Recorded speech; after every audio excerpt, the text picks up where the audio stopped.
Good day, viewers. Welcome back to the Atheist Roundtable with my buddies here. Here we have Andrew Rogers, and welcome back, Matthew Carey. It's good to be here. Yeah, thank you. It's so good for you guys to join me. This is our second live broadcast of the Atheist Roundtable, and I got to tell you guys, Andrew, you were with me last week with Eric. It was a lot of fun. Yeah, I seemed a little looser. Just knowing that we're live, and maybe it reminded me of my old preaching years, you think, where you're preaching or talking to live people, though we don't have many people sitting out there, but it's still good. I like it.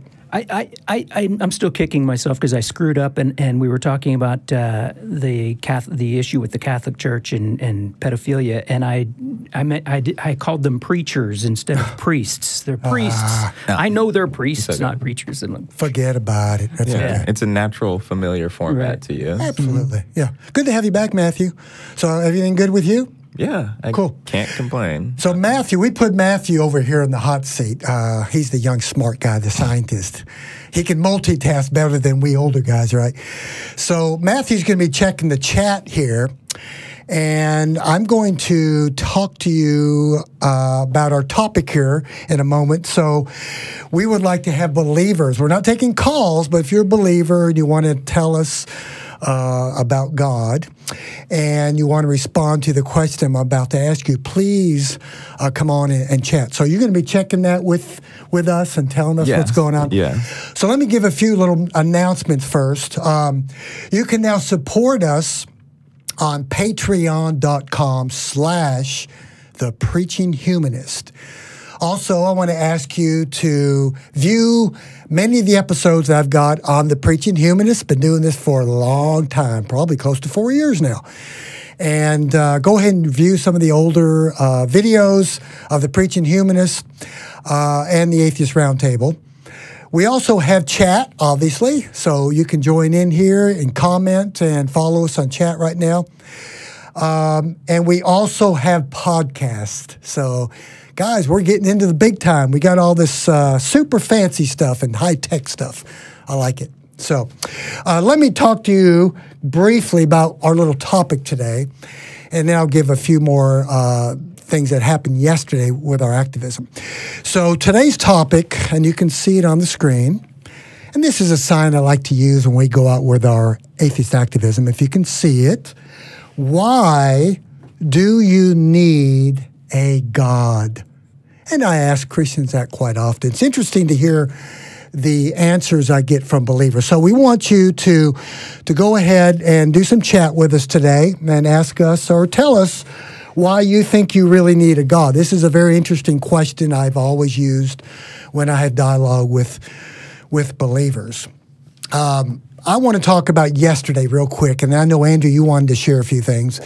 We went out yesterday to downtown Austin, and boy, I only got yelled at by, let's see, about 2 or 3 Christians yesterday. Not too many. Pretty angry. And you know what's interesting? They get mad at me holding up the good without God secular humanism sign more than the atheist signs. There's something about a statement that we make, secular humanism, good without God. This guy went off on us yesterday, and he was really angry that we had a sign up there saying we could actually be good without God. And that's the same sign that set off the guy the previous week, too. Different guy. Yeah, it's interesting how that's what they would see as most threatening. The argument that you can be good without God, it seems to threaten them more than any other argument we make. It's interesting. Yeah, I went over that on the Preaching Humanist show just about an hour ago, going over Romans chapter 1 and the claims that atheists are a particular type of person, and I went over the whole scripture, and it makes all these false claims about us. And it says only God can be good, no one does good, and so forth. That's easily testable and debatable, right? So we can disprove that very easily with our lifestyle and others that are secular and do not have a belief in a God. Yesterday, I was with a new recruit, Derek. Derek went out with me yesterday. And we were feeding some homeless people under the bridge prior to our activism with our signs and so forth. And this is just to give you an idea, you fellow atheists that don't really go out and have dialogue with believers often. And I get this so often. I had a guy come up to me and he said, David, you know, I know you're an atheist, but I really think that you're a true Christian, but you just are disguised as an atheist. I said, what? I said, but before I tell you why you're wrong. Further unpacked. Yeah, I get it all the time. And I said, why do you think that? He goes, well, because you're just a nice guy. You got to be a Christian. And I said, that's why we do this activism. It's in humanity to do good. So yeah, it happens so often. And then the guy that threatened me with hell a few weeks ago was out there again. He walked up to me and he said, you know, I got kind of upset at you a few weeks ago, and I thought about you this morning. And I realized, you know, David, you're a pretty nice guy. And I said, really? Thank you. And he said, it's because of God. Humanity doesn't have it in us. You can only be good through God and so forth. So crazy stuff. How he knows. What's that? I want to know how he knows it's God. Yeah. Good question. How do you know that, you know? Yeah. So don't forget, Matthew, to keep us up on... Yes, I am actively watching. No questions yet. Okay. Did you want to share some stuff on the Infowars video? Oh, yeah. First, I wanted to tell the audience that about something going on this weekend in Vegas. It's the Center for Inquiry is having their conference in Vegas. I think it's Thursday through Sunday. This is the last day of it. And our own Eric Murphy from Talk Heathen is out there and networking and using his Eric Murphy charm to hopefully bring us some future guests to some of the ACA shows. There's a lot of great speakers who are going to be there this weekend. He's already, I got the word, he's already been hanging out with Bill Nye. And and we have I'm sorry to pop in. Yeah. Janet Reyes asked a good question. She said that, do you think that when we do good deeds, we should make it known that we are atheists / humanists? And you want to take that? Anybody want to take? Go ahead. I think that there's subtle, classy ways to, toss it in there that, you're just a person helping another person. I stole that line from you. Yeah. It's really effective because, when somebody says, especially when you're confronted with the statement, oh, thank God for your kind or God act. bless you. God bless you. Yeah. Mm-hmm. That's a statement out of kindness, but it's mistargeted. The agency assigned is, I think, it's clearly off. Yeah. We're just people helping people. So absolutely. You can toss in there, Yeah. Well, I would answer Janet. That's a good question, Janet. Hi, Janet. Thanks for all you do, by the way. You do a lot. Yes. Of good stuff. Very busy. I remember in Matthew chapter 5, the Sermon on the Mount, right? It said, let your light so shine that others may see your good works so that they glorify your Father in heaven. So Christians do it often. I like to do it simply because it is a good way to educate believers that you can be good without God, and it doesn't require belief in a God. That's why I do it. I don't do it for compliments. I do it for educational purposes because very few people would actually want to do that with believers. That's why I think it's good to wear our atheist T-shirts when we're doing it and so forth. Yes. Yeah, absolutely. Totally agree. I think it's very, very important to educate people. Yeah. Yeah. Oh, yeah, so I agree 100% on that. As far as the CFI, what's going on this weekend, you can find out about it if you go to csiconference.org. You can see the list of speakers. They've got a lot of personal, I wouldn't say heroes, but people I admire a lot are going to be there. Stephen Fry is great. He's going to be there. And James Randi. And I don't know about you guys, but James Randi was a big influence on me long before the New Atheist movement kind of became a thing. He was one of the thinkers who really got me thinking skeptically. I remember back in the day, in the 90s, I had Flim Flam, and I had his other book, the Encyclopedia of Supernatural Claims and Frauds, I think it was. And I remember voraciously reading those. I'm like, wow, okay, that makes sense. And it was just building my critical thinking in ways that wouldn't have happened otherwise. You know, I was in my 20s at the time. And so hopefully Eric gets to meet him. You know, I'm so jealous of that. Yeah. Question coming in. All right. Okay. It's a good one from Chelsea. How do you know when to disengage or agree to disagree with a theist? Yeah, that's a good question. A lot of it depends on a variety of factors. How much time do you have? How much patience do you have? How ridiculous are they getting? Some theists, some theists will just go so far off the deep end that you can't. You know, they're talking in you can't, because, for example, you'll make an argument and they'll respond with some non sequitur that has nothing to do with your argument, and you can't reach them, and that's when it's just time to just give up. But most theists will engage in a way that can be productive, and sometimes they just go away, sometimes they just... Yeah, if you can determine the level of productivity of the actual engagement. Yeah, for example... I mean, when you have to you have to first determine if they're sincere and honest, which I like to assume that most people are. And then, determine if they care about what is true as well. Because, you might just be talking past each other if they're talking, or, you agree on terms. You have to define your terms. Yeah, I take every opportunity I can. I mean, being a former evangelist, Christian evangelist, I take every opportunity. Like the guy at the dealership the other morning, I talked about this on the Preaching Humanist show earlier, the pre-recorded show. He was on a mission. I mean, he wanted to talk to people about God.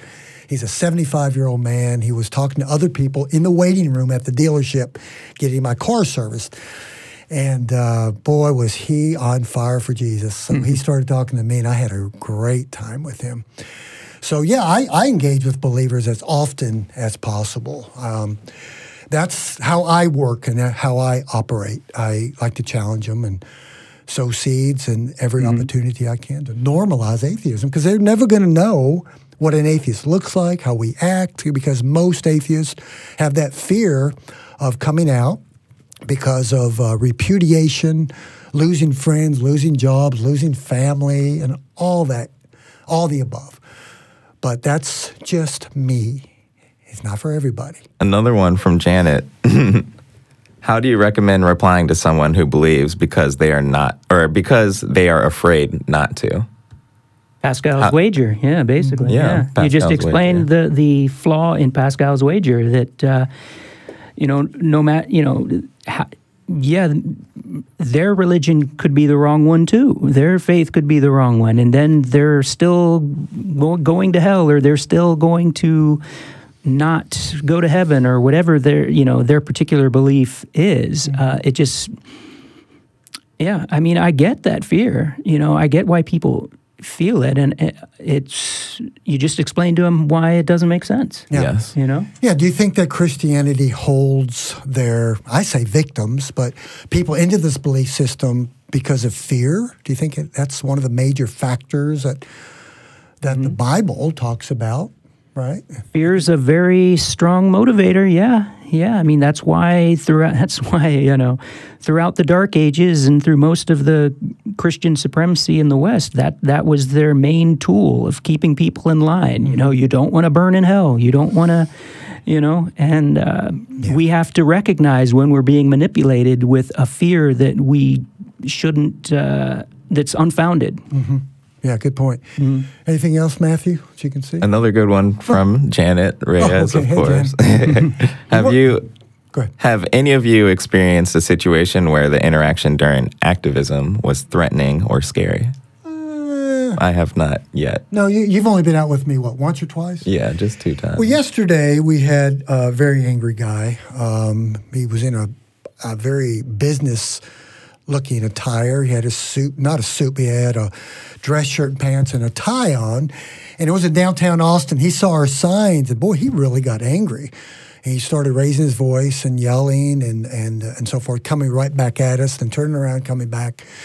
But I would say threatening. I've been threatened 3 times in churches. I had one assistant pastor that wanted to take me outside and beat me up. He started rolling his sleeves up. He threatened me. And I've had a couple other pretty serious threats, but I haven't been hit yet. And I know Christine's kind of scared. She thinks I'm going to get shot one day and I'm never going to come home. I think that if somebody's going to get shot, it would be someone a little more popular than I am, a little bigger name atheist activist than me. But I mean, that's a good question, because we try to tread through scary waters, you know, because we're trying to leave them with little thoughts that resonate with them, that really challenge their their beliefs that are rooted so firmly in emotion. But at the same time, we're not trying to be distasteful and offend them and cause discourse. So that's a good point. It's respect for the person. We're being nice to people, but not very nice to the belief system. There's a fine line. I haven't mastered it yet for many years of activism. But being nice to people, we care about people. Yes. But I don't have any respect for the Bible, the Quran, or the beliefs. Yeah, attacking ideas and attacking people and making that distinctly clear in conversation is key. Preach your brother. Absolutely. Well, in all the years of doing this part-time, there's only the first and only time I felt like I was in potentially physical danger was a week ago. In Georgetown? No, in downtown Austin. And the reason is because most Christians, they know, no matter how angry they are, they know that if they violently assault you, that's going to look bad that's going to make them look bad, you know. But the danger isn't so much in someone who's a strong, devout, believer. The danger is if someone is mentally unstable. Yeah. And the person last weekend was mentally unstable and a homeless person who just happened to see one of our signs, the secular humanism, good without God. And so if they, so they were using body language that suggested they could get violent. Yeah. And that was the first time I've ever encountered that. And what we did is we went back inside the business that we were in. Starbucks, yeah, and we just waited for them to walk away. They were screaming at us from outside, from across the street, and eventually they just got it out of their system and they walked away. We did, if somebody does seem like the body language is suggesting they could get violent, you just steer clear, go away. Yeah, just disengage. Disengage. Yeah, yeah. Mm-hmm. And that almost never happens. That was the one and only time I've ever seen it happen in my experience. Yeah, I have many goals in mind when I'm engaging with theists, and so it's not just to convince them that I'm right or change their minds. It's also, to normalize atheism. Mm-hmm. Thank you. And wearing the shirt saying this is what an atheist looks like and holding the sign. Yeah. We're kind of willing representatives of the atheist community. That's why you're on this show. We try to be good people as well. That. Awesome. It reminds me of Michelle Obama's awesome speech 2 years ago at the Democratic National Convention. Do you remember when she made that comment? When they go low, we go high. Do you remember that? Oh, yeah. I mean, it's just awesome. It's simple, but it's so profound and powerful. I mean, I've been yelled at a lot, and yes, I've been threatened by very strong Christians before, and some have justified this behavior of almost hitting me. I was at an H-E-B grocery store talking to a believer who had a big bling-bling Jesus cross on, a big Jesus T-shirt, and I had to go up to him. He was just asking for it. I had to, and I was nice, but he said, "You're rude," and he was very angry that I was questioning him and having nice, friendly dialogue. He said, "I want to take you outside right now, beat you up," So I said, "Whoa, dude, the love of Jesus." But actually, Jesus got mad. And this is where they can use the Bible in their favor, right? Jesus beat and used the whip to drive the money changers out of the temple. He got violent at times. He talked about war and so forth. So I don't know. It can be scary. But it's just the risk we take, you know. Somebody's got to get out there and do this stuff, right? And normalize atheism. Yeah, the risk is minimal. I mean, there's always some risk in anything, but it's minimal. There's another question. Here, let me scroll up and find it. I saw from Pine Snake. Okay. So we didn't talk about... Have you debated any of the other Abrahamics? And if you have, is there a different approach that you should use compared to Christians? Yes and no. Yes, we have encountered people from different Abrahamic faiths. We had the guy, my buddy up in Georgetown at the Market Days with the Atheist Community of Austin booth. Were you there a couple months ago when the Jewish gentleman came up? I don't know if you were there that time. I think it was Eric and I, maybe Manoj. But I talked to him last year out there, and so same approach. He was a Jew, and to me, I throw all these supernatural belief systems into one category. It's all based on faith with no evidence. Critical thinking skills they lack in this area. It's the same approach. I ask the same questions to all of them. What do you guys think about that? You have any dialogue with people from different religions of the Abrahamic faith? I personally haven't that I recall, and it's fine if you do. I guess it's just that here in the U.S., Christianity is by far the most important one to debunk, if you want to, the same arguments can be used against Islam and Judaism as well. Sure. And I have no problem if people do that. I mean, they should. It's just it's not as high a priority. Absolutely. Yeah. Because their beliefs, like Judaism, Hinduism, I mean, are they really trying to infiltrate our government like Christianity in America? Right. Or trying to impede science? Yes. And trying to push creationism in the public schools? I generally don't debate too internally. When it comes to belief systems, I try to figure out what methods they use to arrive at the beliefs that they have, and whether they are consistent in informing them about reality and other aspects, right? And whether they can lead you to other beliefs, like whether for example, faith is that a good pathway? Well, aren't they all based on that, though? Exactly. I mean, it's all these supernatural beliefs. So I take it pretty general. Sure. That's what I do. I mean, it's all based on blind faith. How can they manifest? The old quote I used on my last week episode, which actually will be released this coming Wednesday, on can you manifest God? And using that quote, I think it might have been Dillahunty's quote or somebody else's quote, a God that does not manifest in reality is indistinguishable from a God that does not exist. I think that's a Matt Dillahunty original. I think it is. Yeah. Well, I stole it from you. I could be wrong, Matt. but I think it is. Yeah, but it's a good one. Yeah, it is. This is another good question from Janet Reyes. I don't have good advice for this.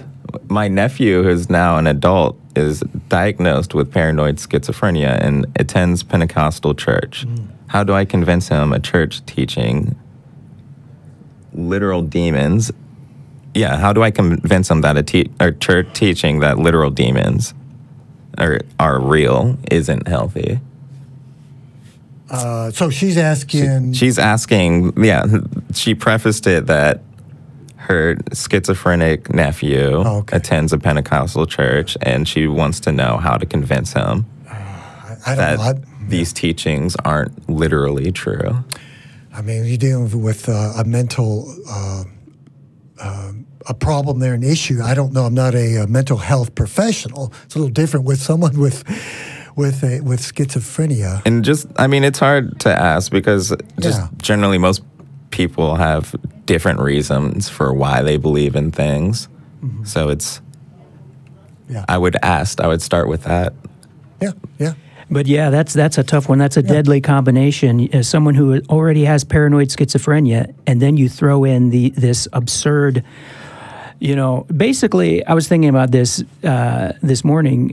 It's basically an absurd paranoid conspiracy theory. That's what religion is. It's the granddaddy of conspiracy theories. This idea that reality isn't what it seems. It's really this battle between God and Satan for our eternal souls. Yeah, yeah.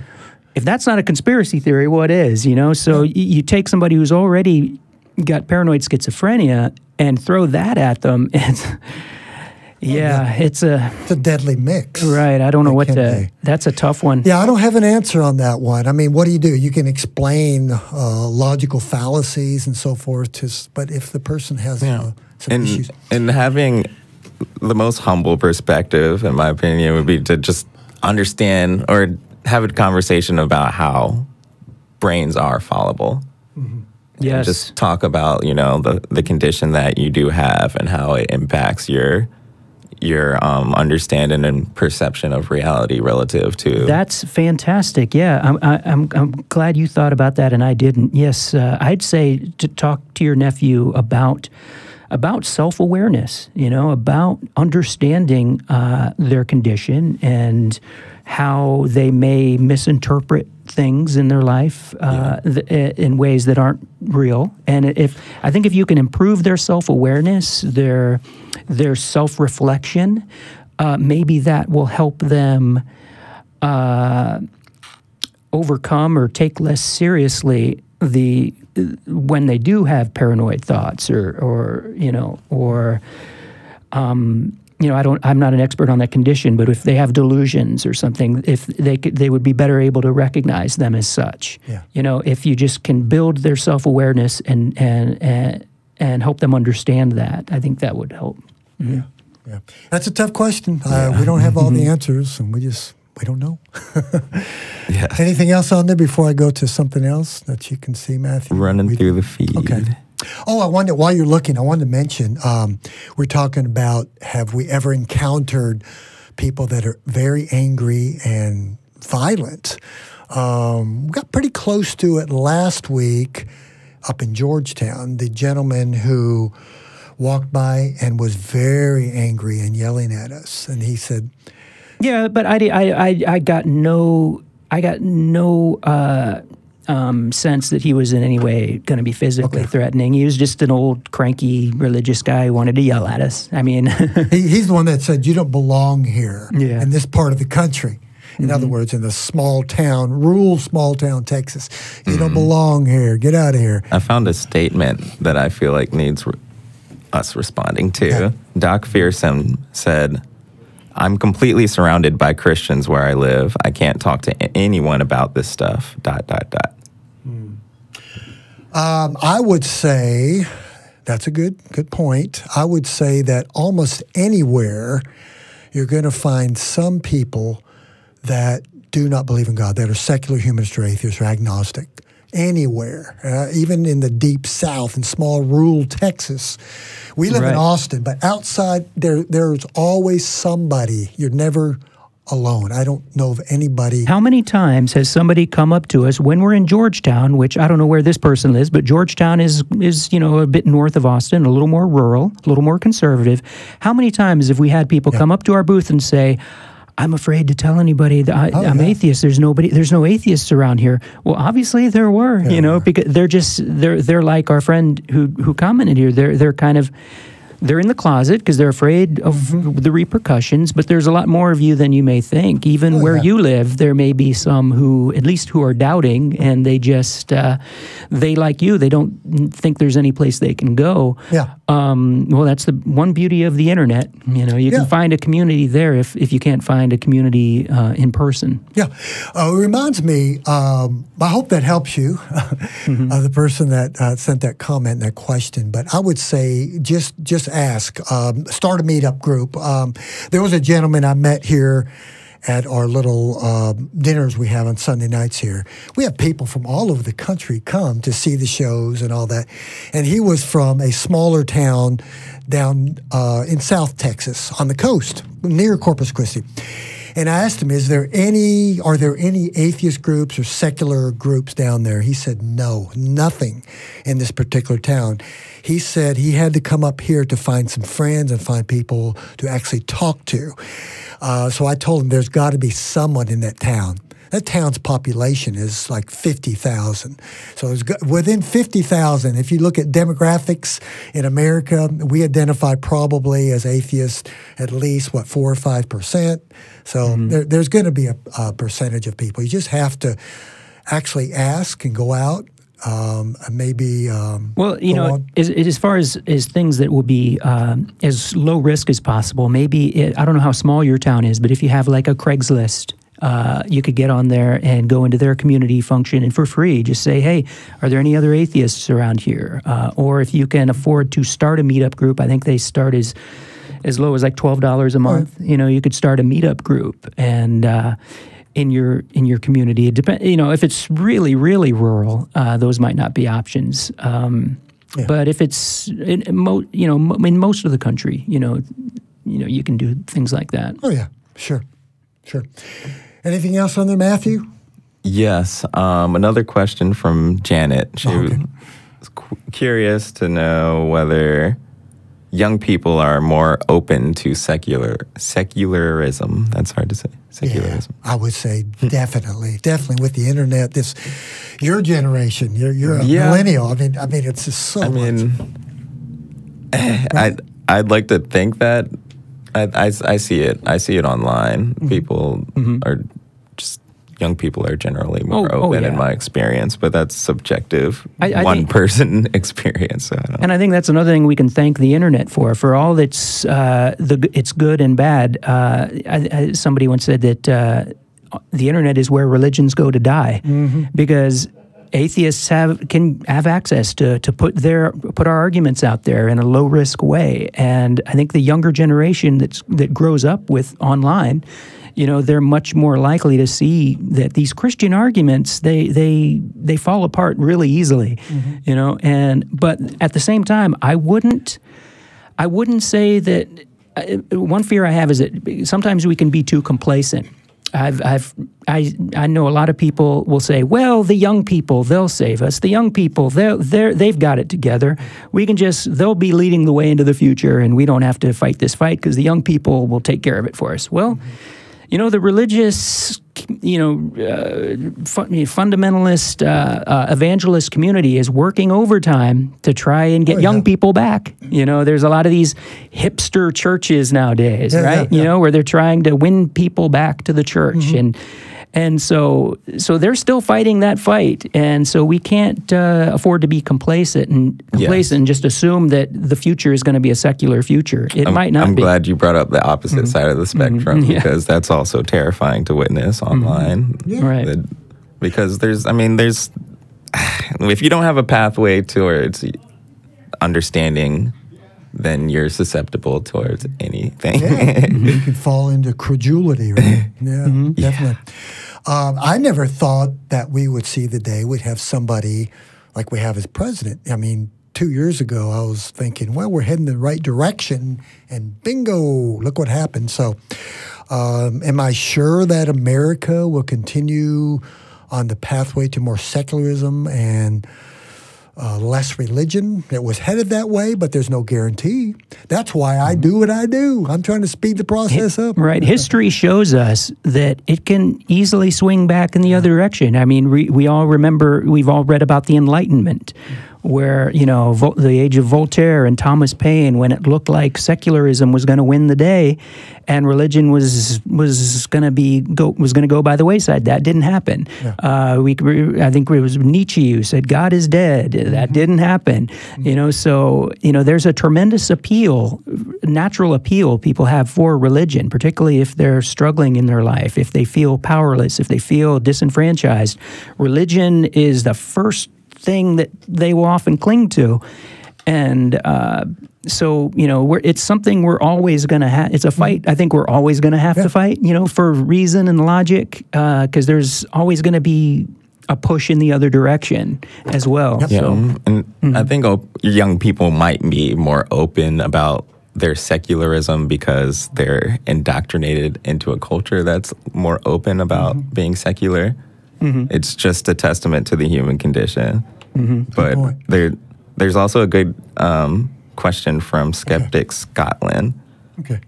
How can you motivate the more passive atheists to become involved or to think about their position more?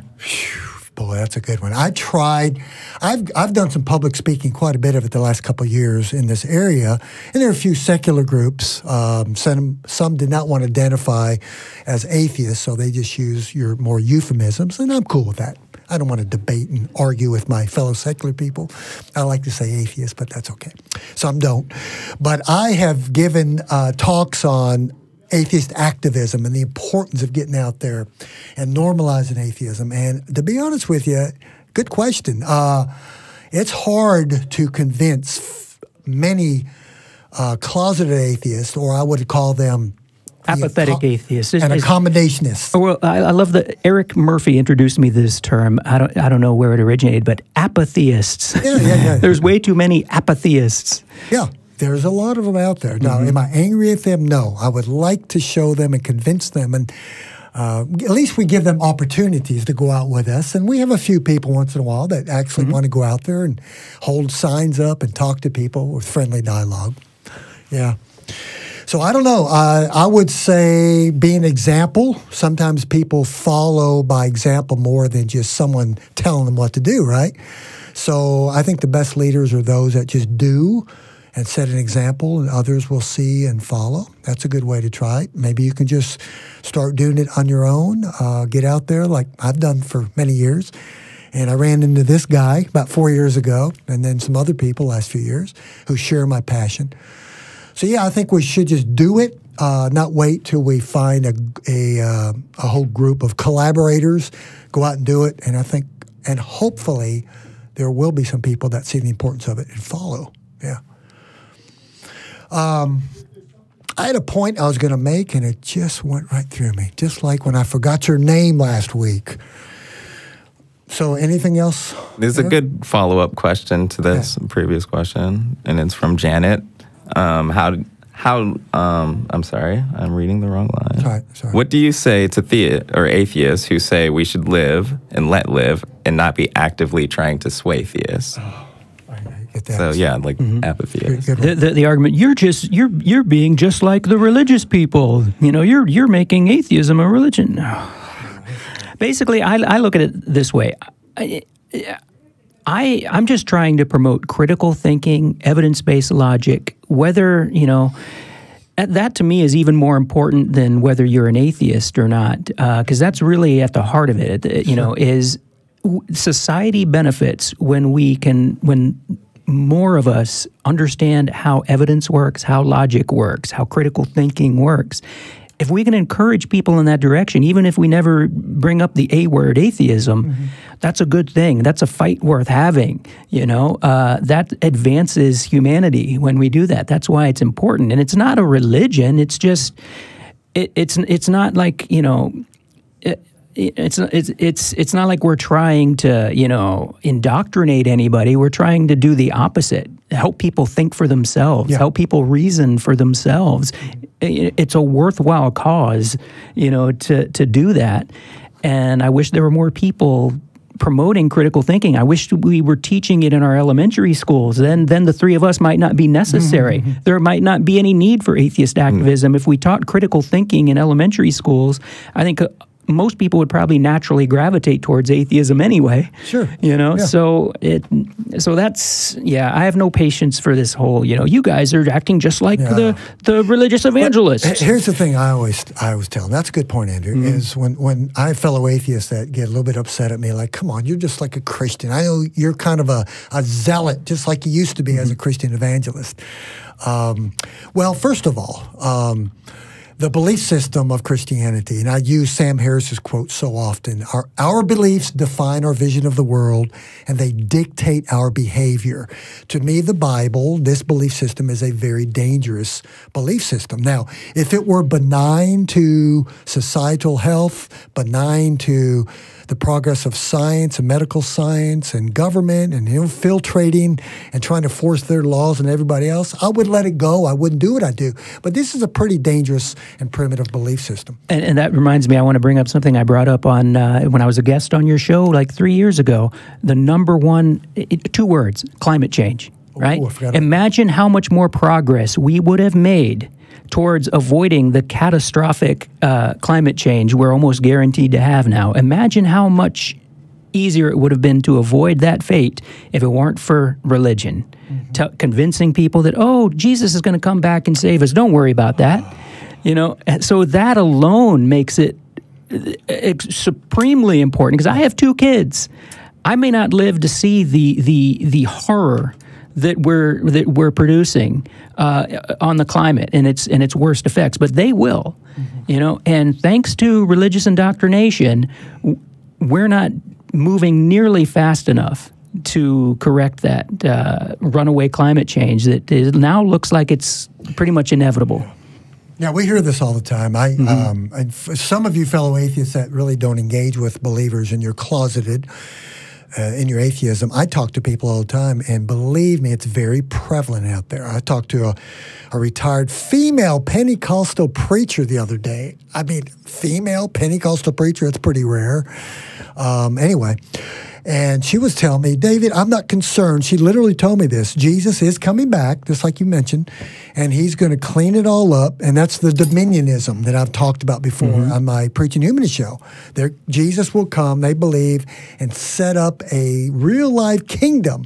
It's called kingdom dominionism, up on the mountain out of Jerusalem, and he's going to clean up everything, and pollution will be gone, and the world will be all new, and Jesus will fix everything. So there are still people that believe that stuff. Okay, yeah, people believe a lot of ridiculous things. Absolutely. It depends on how dangerous are the ridiculous things they believe. Do we care about the results of having belief sets that don't conform with objective reality? That's what it really boils down to, is the outcomes. You have to project out to the future. And there was more to the question of how to approach swaying theists, because I think it had to do with the perception of atheists as being anti-theists, you know, of being against the God belief as, like, you know. Yeah. And I think that there's nothing wrong with being against bad ideas. Absolutely. It's just separating, you know, the person from the idea again, going back to that. Absolutely. So the term anti-theist, I would like to say I'm not anti-theist. Theist is a person who believes in a God. I'm not against the person. I'm against the belief system. That's pretty simple. So maybe we can rephrase that, called anti-religion, anti-theism, instead of theist. Theist is the actual person that believes in a God. So we're not against the people. Yeah. Most of them are very nice people, actually. And they really mean well. They're just victims. I was a good guy when I was a young preacher. I wasn't a bad guy. I just thought that belief system, Christianity, is what helped people to become happier, more moral, and better. I was just wrong. That's all. I wasn't a bad guy. Exactly. Yeah. Most Christians are good people. It's not like when you became an atheist that your IQ suddenly went up 10 points and you suddenly became a better person. You were the same person when you believed that ridiculous stuff. You aren't evil. You aren't, a moron. You were, and neither was I. We didn't know any better. We went with what the argument that was the norm. That when we accepted it. I got to say one more thing. Do you have anything you want to say? Oh, I mean, I don't know if we have enough time to address another question. I got to say one thing here about the You're fine. Infowars, the video we did, real quick. Yeah. No, go ahead. You share. Go ahead. Oh, yeah. I'll be real quick. To finish the CFI conference this weekend, I was going to, Steven Pinker's going to be there, and I want to share a quote from him that is such a fantastic quote. There is so much insight packed into these 3 or 4 sentences, and I wanted to use this quote before I talk about the Infowars video, and we'll have to rush through it because I know we're short on time. But here. This is right. This is Pinker. And he says, a liberal education should make certain habits of rationality second nature. Educated people should appreciate that objective knowledge is a precious commodity and know how to distinguish vetted fact from superstition, rumor, and unexamined conventional wisdom. They should know how to reason logically and statistically, avoiding the fallacies and biases to which the untutored human mind is vulnerable. They should think causally rather than magically and know what it takes to distinguish causation from correlation and coincidence. They should be acutely aware of human fallibility, most notably their own, and appreciate that people who disagree with them are not necessarily stupid or evil. Accordingly, they should appreciate the value of trying to change minds by persuasion rather than intimidation or demagoguery. Now, there's a ton of stuff packed in there that I could spend 20 minutes on each of the many points he makes in there, but how it connects to the Infowars. Well, tell the viewers what we did real quick. I mean, we've got about 15 minutes. We got time. Yeah.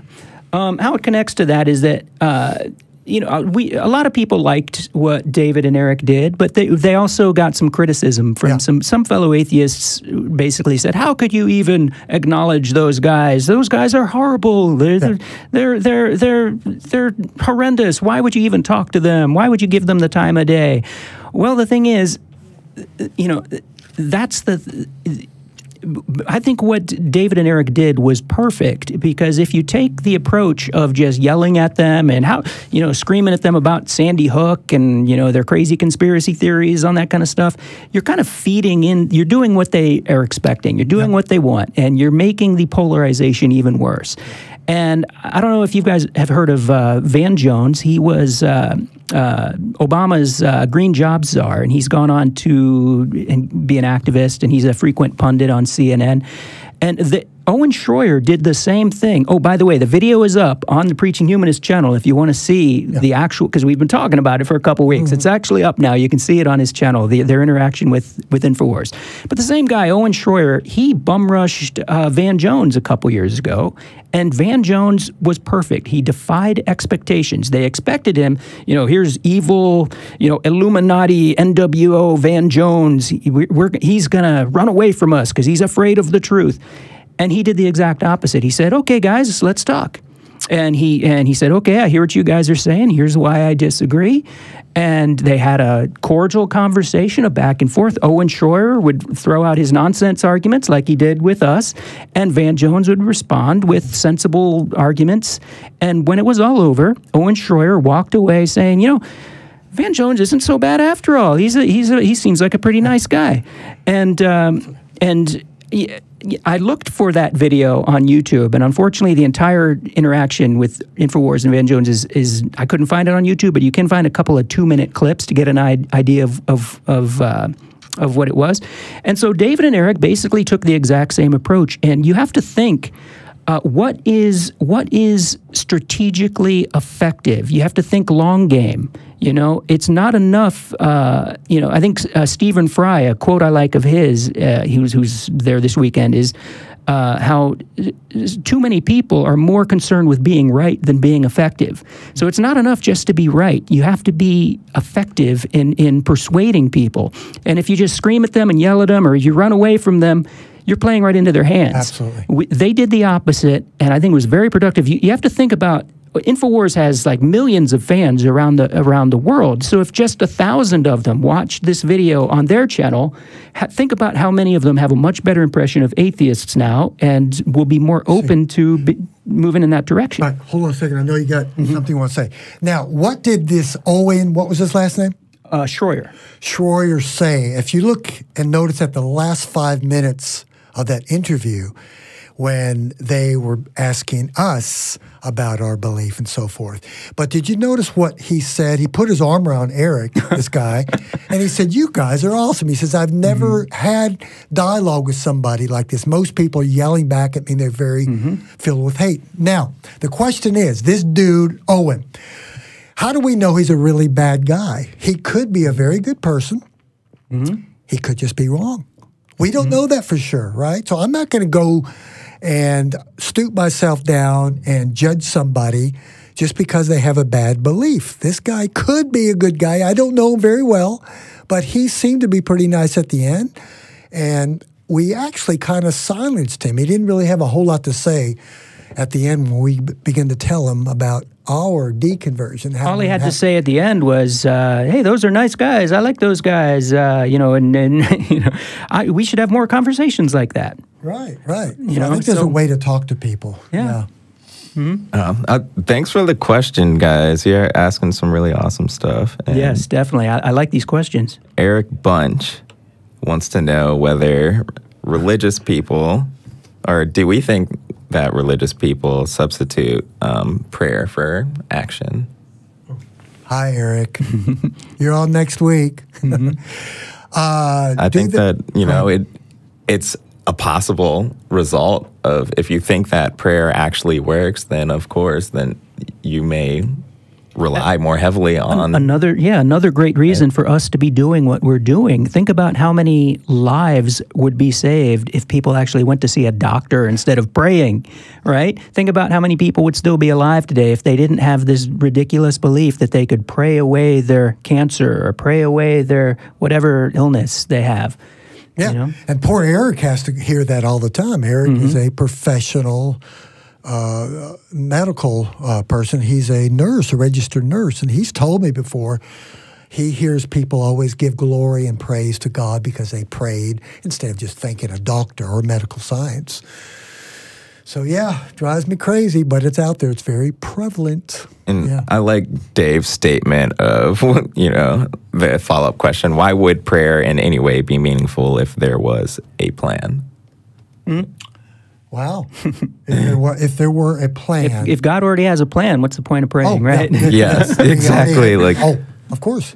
Yeah, of course. The these whole system one of the belief, many contradictions. breaks down with just a little bit of thought. It all breaks down pretty quickly. Well, if you brought that up to a believer, like when I used to do and believe what I did years ago, I would say, well, prayer is a communication with God. He wants us to communicate because I have a relationship with Jesus and so forth and all that. So there's so many different things they throw out there. Anything else before we close this thing up here soon? Any other? No. So I want to hold the sign up one more time. We've got like 7 or 8 minutes. So why do you need a God? And I want to go over the first time I ever used this question in my personal activism when talking to Christians was I walked into a church, about 12, 13 years ago here in Austin. And I had the two secretaries there in the office, the assistant pastor and the youth pastor were all there. And I walked in and I just started talking to them. I enjoy doing that. And I said, guys, I said, look, I'm not even a Christian. I got to ask you something. I said, why do you need a God? And why do I need a God if I already have, you know, some love and happiness and meaning in life? I've got joy in my life. I have a pretty nice life. I'm happy and so forth. Why do I need this God? And why do you need it? Honestly, that's the first time I ever used that question. The two pastors and the two female secretaries, the subordinate females, according to the Bible, were speechless. And they looked at each other and they were unable to come up with an answer. And you could just see their minds ticking like, come on, somebody come up with an answer. And finally, one of the women said, because you could be even happier than you are. And I went, woohoo, where do I sign the dotted line? And they kind of went, oh, that's not nice. But it's a good question. I mean, why does anybody really need a God? And we haven't had anybody give us an answer. We'll just save that for next week when we go to San Antonio. Oh, that's right. Alamo. Yeah.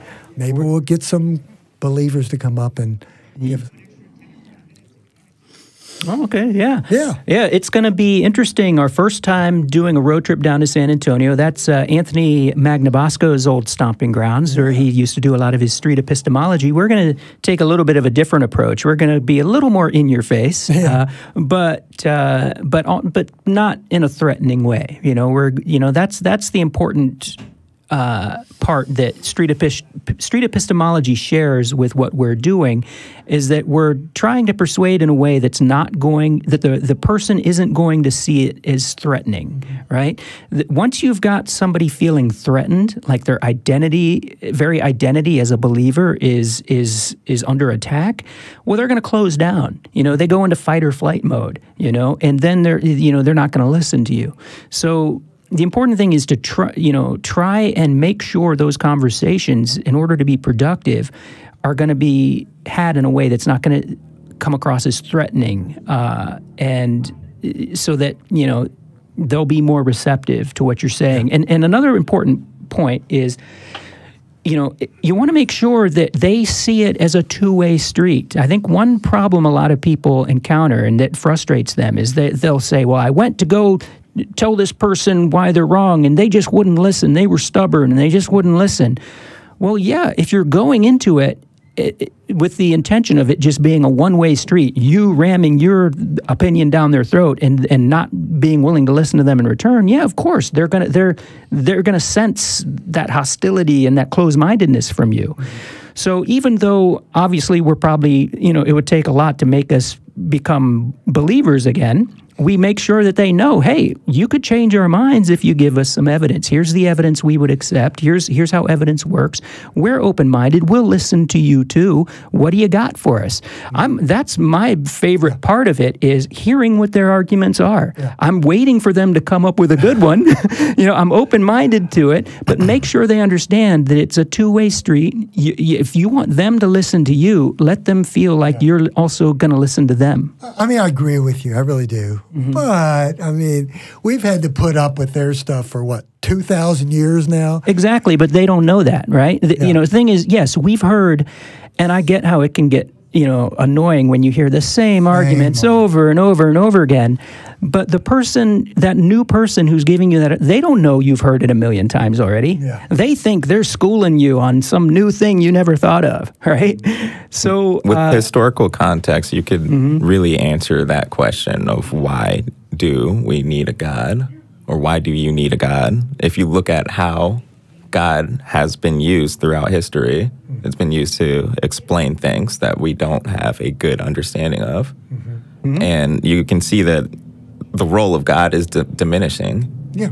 So, I mean, that's the answer. God is literally a place filler in our ignorance, God of the gaps, lack of our understanding. Right, and the more we discover how the world works. And when you discover how humans think as pattern recognizing beings, and how superstition arises from patternicity, it's pretty clear how religiosity evolved. Yeah, good point. Absolutely. It's almost like a default. We human beings are in that awkward stage of evolution where we are capable of deep thought, but our brains aren't quite sophisticated enough to understand the massive complexity of the universe. So we fill that with religion, with gods, and I think there's this natural draw towards certainty, right? There's a comfort in certainty, and so people don't want to have that certainty taken away from them. It's scary, And so I would just tell people, once you realize you don't need that security blanket of certainty, that you're going to be okay when you can admit, hey, we just don't know yet. We're still learning. We're still discovering. I think. It's good to make sure people understand that yes, certainty feels good, and it makes sense why we're drawn to it, but it can be very dangerous as well. It can lead us really astray, if we're not willing to be open to counter arguments and evidence, etc. Absolutely, yeah. Yeah, it's interesting. Like the scripture I used earlier today in my show, out of the first chapter of Romans, it gives that description of what atheists are really like. Yeah, right. And one of the points was they are arrogant and filled with pride. And I always like to turn it on them. I mean, most believers I talk to are 100% certain that God exists. I would change my mind if you show me some real live evidence. If you just had Jesus show up, hey, my name's Jesus, or had him walk through the doors like he did for doubting Thomas in the Gospel of John chapter 20, right? He actually gave some empirical evidence, allegedly, to the doubting skeptic of the group of the 12 disciples. And that's going to be, I just talked about that on my episode, Manifesting God. So stay tuned for that, released this Wednesday. Anything else on there? I'm not seeing anything right now. No new we questions. didn't get any believers to bite, but that's okay. I think we will. Well, if anybody watching now knows some believers, that you can, turn on to us, let them know. Let them know we want to talk to them in the chat. Family members, neighbors who believe. Hey, let them know that they can ask us any question they want, and we'll be happy to respond. Yeah, I want to talk about San Antonio next week. We've got a GoPro camera and all the equipment, so we're going to go down, and I wish we had gotten this earlier. I know you've been after me for years now. Finally listened to this guy. Said, we finally got the budget for it. Yeah. And we're going to go set up the camera and on a tripod. I wish we would have had a video out there yesterday and all the other times we've gone out. So we'll give the viewers some really good video and audio and see what really happens out there when we talk to people. Yeah. So anything, Matthew? No, just some support statements and no things hate. Where are the haters? Bring on the haters. Yeah. I had, for some reason, I don't know what it is. I think it was when Eric and I were on the Infowars. It was, I guess, live on their live stream, yeah. Live stream. And I was reading, later on, viewing it, reading all these little comments on chat and all. And same old stuff. These guys just don't know the Bible, or I saw some of the others, and typical young male behavior. Not all guys, but some of them, young guys. Some of them said, "Oh, they're gay," or "They're this and that." I mean, all this ridiculous stuff. I wanted, if I could have, I would have said, "Actually, I'm not." But if I were, who cares? What difference does that make? Yeah, it's interesting how that's their default insult. That tells you a lot about them. The default insult is, "You're just gay." It's like, what? I have a question for you guys. Yeah. Because, I mean, on the topic of shame and ridicule and throwing out insults, like, do you think that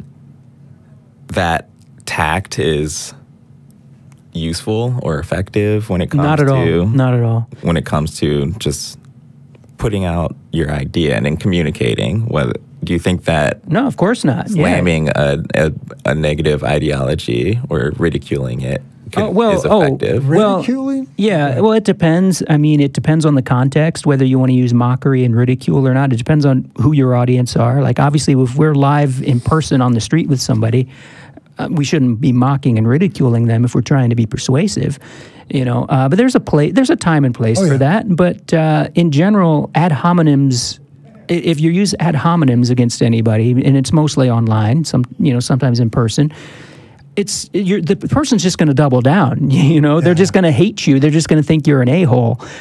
So sometimes when we're engaged in online discussion and someone hurls ad hominems at me, I just let them roll off my back, stick to whatever substantive arguments they're making. I'll respond to their substantive arguments and just ignore the ad hominems. I'm not gonna hurl ad hominems back at them because it's useless. Like Michelle Obama, when they go low, we go high. I'll try to go high. Although I'm imperfect. I'm not perfect. We all can get angry sometimes and make mistakes. But I try to just ignore the ad hominems and stick to the substance of what the issue is that is being argued. Yeah, I mean, I would say, I do ridicule at times. I don't ridicule people.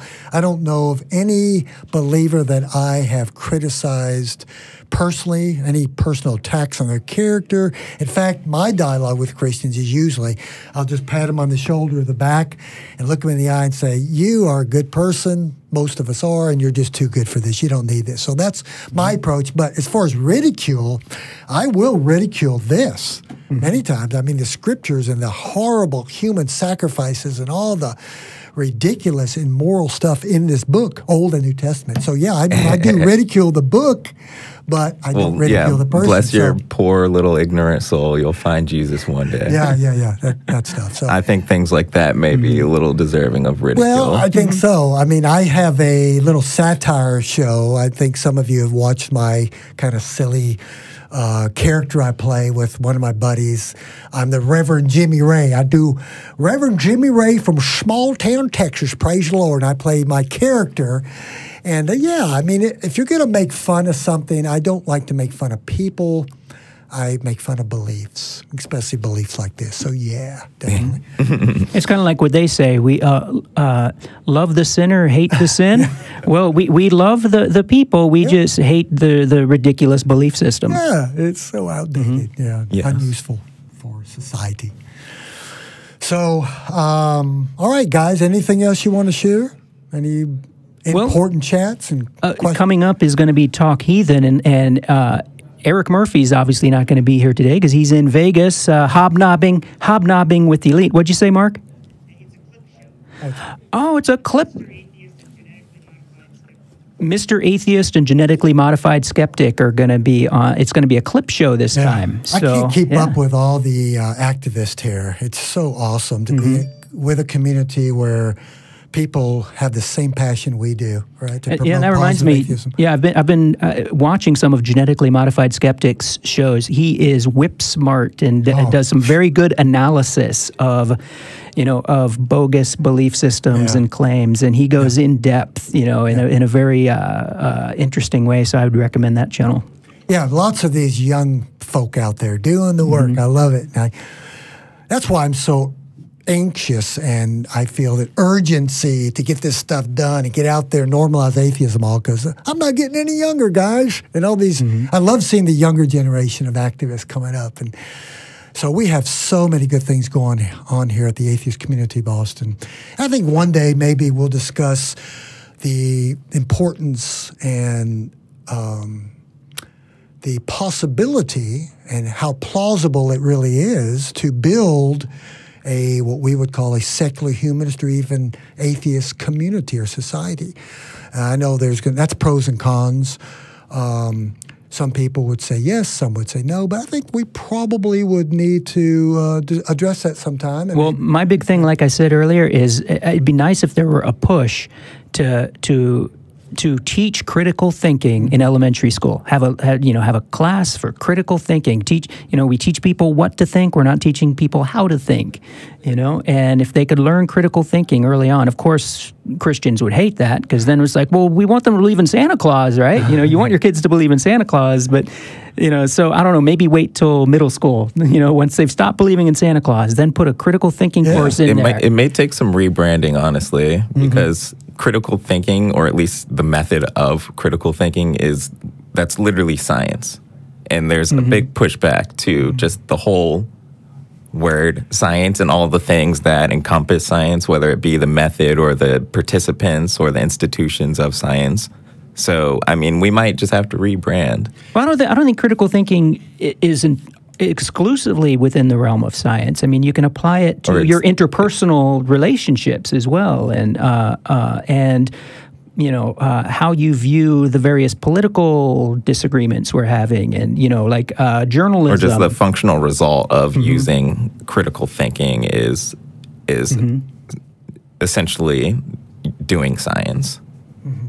So Matthew, you were talking about the good point about the pushback for critical thinking in science, and it might. Where does it come from? Yeah, it comes from saying faith is a good pathway to I'm pointing at this called the Bible. Yeah, and you were discussing about there's always a pushback when we have secularism pushing ahead, moving them in the right direction. The pushback would be known as the Great Awakenings. If you've done any study on world history, there's always been a religious pushback. Once humanity, since the Enlightenment, right, we began to push forward into humanism and rationality versus faith. Every time we advance as a species and move ahead with science and so forth, there's going to be a pushback from the religious right. So that's what they call the Great Awakenings. I think we're in the 5th or 6th if you study it now, and a lot of believers think we're in the last Great Awakening before Jesus comes back since 2016, when we changed the government, have more Christians involved in this party on the far right. So, of course, I don't believe in this stuff, but they believe that this is this pushback, and it's the Great Awakening that God is allowing to happen to build his church and his kingdom. So, and the thing is, every single generation of Christians since the very first believed that same thing. Yeah, absolutely. You know, they were in the end times. Jesus is coming back while I'm alive. Yeah. And what they would say is the scripture, or 1st or 2nd Peter, that in the last days mockers will come, mocking and saying, "Where is the return of Christ and so forth?" The fact is, we've always had mockers. There have been mockers of every belief system for eons and eons. And what a convenient disclaimer to throw in there. I'm going to make a ridiculous claim that can't be verified, and I predict with my psychic powers that people will mock me. Well, gee, you think? Really? Of course people will mock you. Yeah. In the last days, here's a sign of the time I've got from a lot of Christians. Look at all the earthquakes in various places and the hurricanes and tsunamis, as if these things have never happened before in history. They don't think it's man-made climate change. They think it's Jesus and Satan. It's a sign of the last days. So, all right. Well, guys, I think we're going to close it up. Anything else on there we need to reply to, Matthew? No, thanks again for all the comments and questions. It was fun. Yeah, thank you, folks, for viewing and commenting and so forth. And one question for you, Matthew. You're going to be able to join us next Saturday as we head down to San Antonio. I hope so. I'm helping out with the harvest at work with just switchgrass for biofuel stuff. All that science stuff. So I'm not sure if... So it's I'll be available, but I'm going to stay in touch. It's like an on-call kind of thing. Yeah, because so it's all weather dependent, right. and it's been rainy recently. Yeah. All right. Well, viewers, thank you so much for watching our second live roundtable, the Atheist Roundtable. Appreciate it, and hope to see you again next week at the same time. Have a wonderful day. Bye, y'all. Later. Bye.